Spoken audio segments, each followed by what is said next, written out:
The game is playing you while you think you're playing the game and you're the boss of the game. The game is playing you.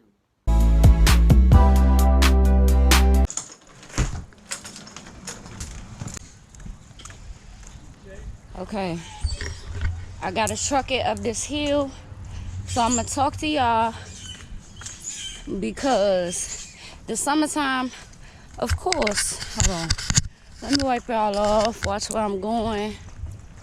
The summertime brings bees and all that, but it just helps my nerves to either be listening to music or talking to y'all. So that's what I'm finna do. I don't advise hopping in the street, but right here I can do it. So welcome to my channel, everybody. It's your girl B Octavia, and I'm back with another video. I had to run from a cat. It wasn't chasing me, but still. Hey, how you doing? Good. Have a great day. How y'all doing? So today I want to talk about Fetty Wap. As y'all know, he been in the slammer since last August, okay? It's gonna be coming up on a year that he has been behind bars. He has just gotten sentenced to 6 years in prison. Now, I had to come on here and talk to y'all before I pick up my baby, because this is a prime example of if you get a blessing, and I'm talking about not oh, I found $5 when I was walking. You know, a kind stranger paid for your food for no reason or something like that. I'm not talking about a blessing like that. I'm talking about if you get a blessing that not a lot of people get. Once you get that, you supposed to go full force with it. I could tell you a lot of different things that Fetty Wap did and didn't do to get him to where he is right now. And I don't like talking about, you know, it in a negative way, but just look at it.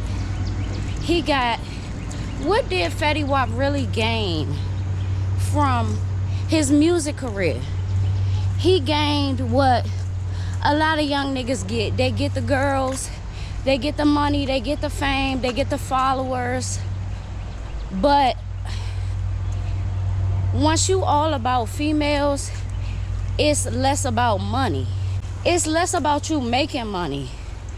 One thing that I saw from him is he back-to-back had kids, but he didn't back-to-back go #1. You know, he had all of this negative stuff online with females and going back and forth with the mothers of his kids. And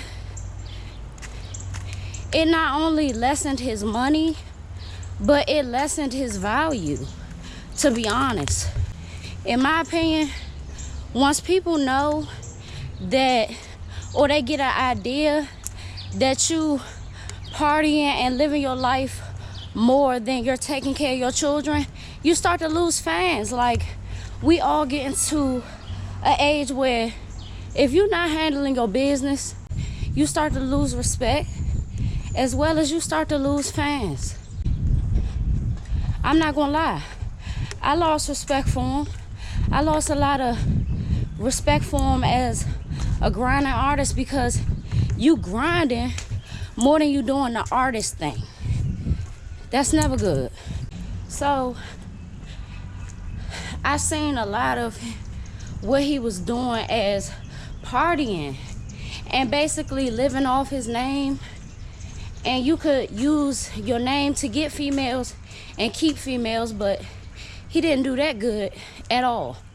It was always another one, and then he started to get married and then divorced, and now it's another one. So it's just like, no matter his situation, he's still focused on the wrong thing. It's sad to see, because once Hey What's Up, Hello, once that came out, it was like, oh shit, And then he from Philly. Well, to be honest, it might be a little bit of karma.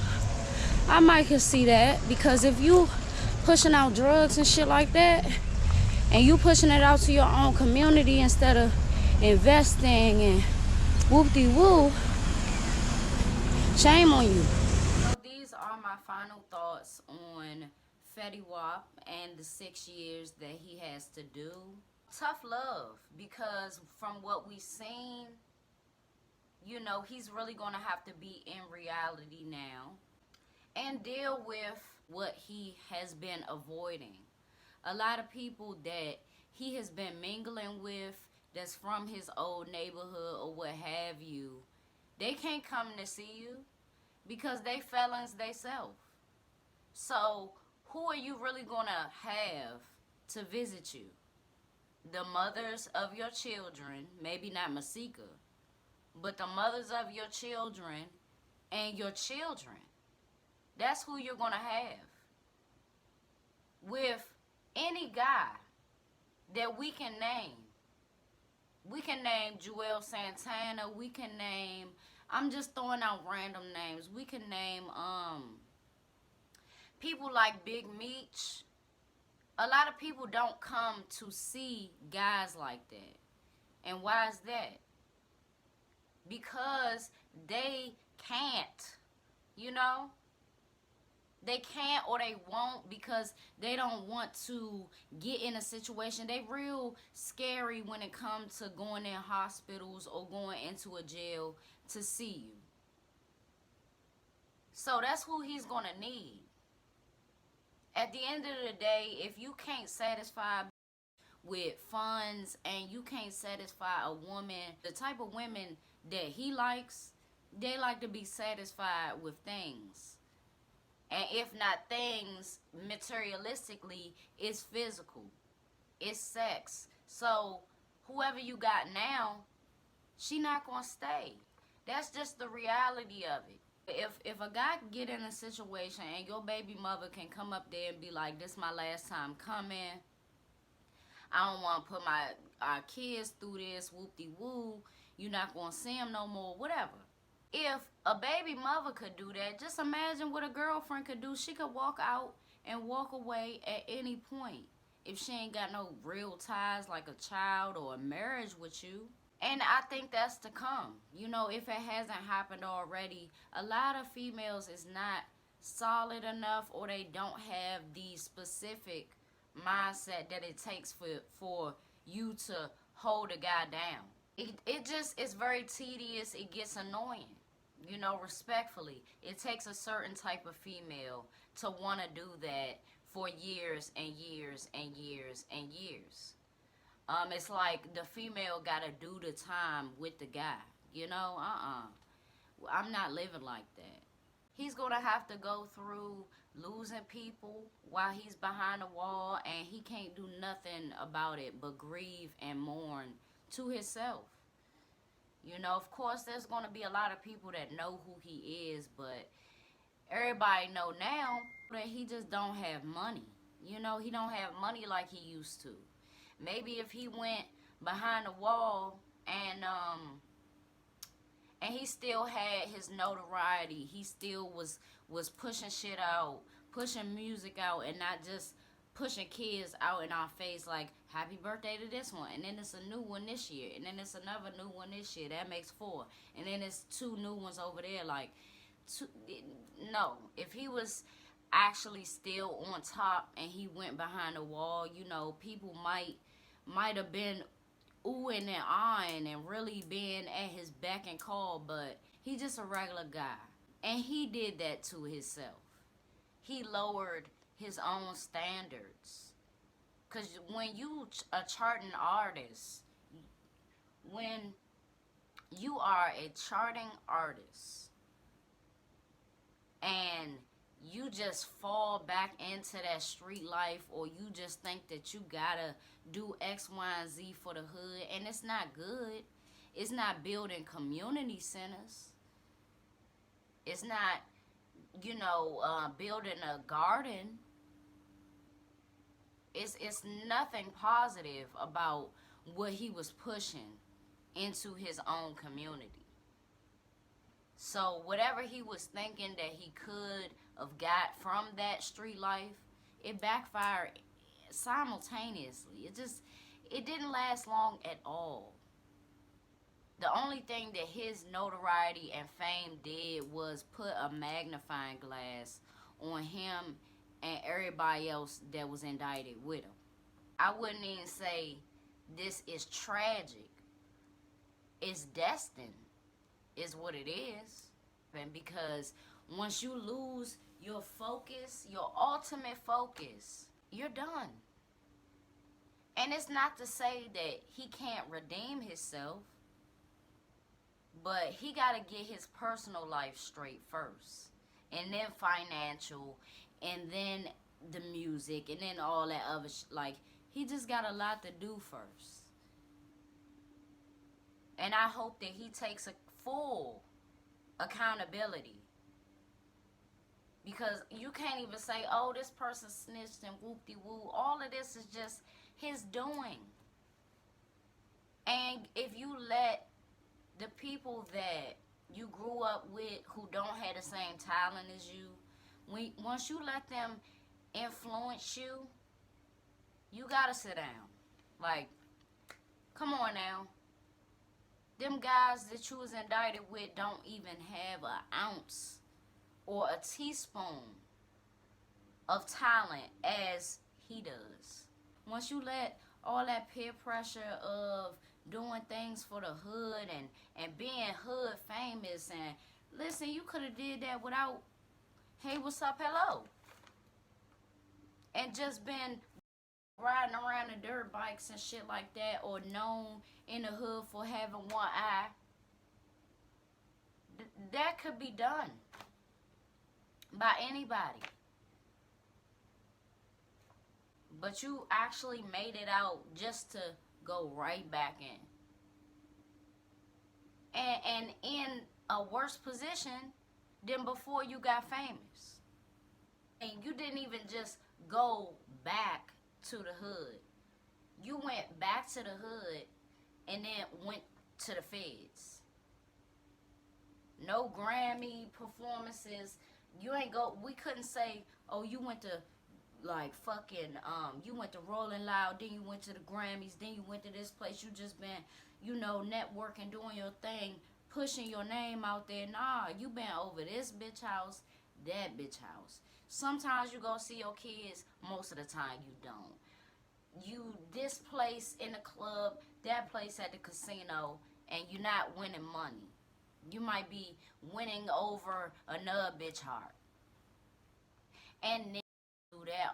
Guys do that all the time. Some guys just go out strictly to see how many numbers they can get, or to see how many females they can talk to. It's just a game. So once you make it, and then that's all you still think about is girls, when that shit is just available. It's just available. And you just made the females just who you are. That's not no Casanova. That's not no, what you call it, no gigolo. You got played. Numerous amounts of time. We could say that they got played too. But you got ultimately played because most of them bitches at least was on TV. You couldn't keep up certain things. It make me mad. It make me mad. He too old. A lot of us are too old to keep making those same stupid mistakes. And it's peer pressure. It's, you know, playing a fucking pawn in a game that you think that you're controlling. It's, the game is playing you. A lot of people don't even be realizing. The game is playing you while you think you're playing the game and you're the boss of the game. The game is playing you. And it made its final decision today. And he just gonna have to sit down and do that time. Let's hope that you don't stay in no bullshit behind that wall, because you get more time and then you just, you know what I mean? Fix your shit. Fix your stuff with the kids. Okay? Get right with them kids. And I swear everything else will just fall into where it's supposed to be. That's what God wants us to do. Like, God wants us to handle our responsibilities the way that we are supposed to as adults. We young, but we not in a sense. Because if you come from the East Coast especially, I can't say for no other coast. But when you come from the East Coast, you go through a lot of challenges and loopholes and a lot of obstacles. A lot that you have already went through. So to keep crashing out and keep hitting that wall and you on the brink of success and you don't do nothing with it, the slammer is where you gonna end up. Period. That's all I gotta say. Do your time, young man. And hopefully once you get out, you better have more sense. And instead of building up, to explode your demon semen all over the place when you get out, you need to, this is celibacy, okay? Because either it's celibacy or you fucking with them boys, okay? That's who you are in prison.